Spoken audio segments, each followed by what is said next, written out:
Sana nung nangyari nung year 2020 ay hindi na maulit ngayon. Kasi sa Taal din nag-umpisa yun eh. 'Di ba?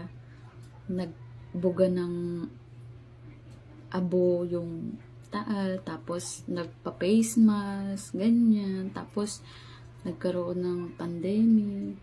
Tapos kung ano-ano na ang nangyari sa mundo.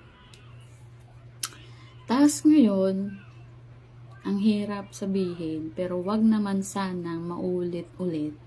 Kasi, ayun na naman eh.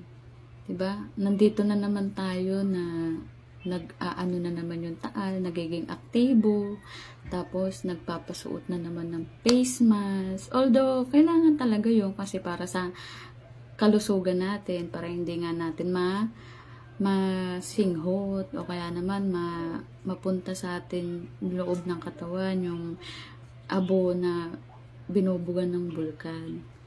Ngayon, meron na naman tayong naririnig-rinig na virus na yan, yung Nipah virus, na posible daw na makarating dito, umabot dito sa Pinas. Diba? Sana wag naman. Sana.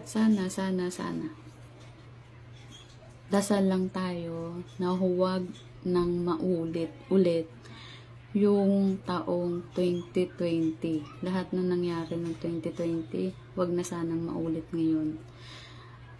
Sana. Dasal lang tayo. Mas malakas siya kaysa sa lahat. Diba? Okay?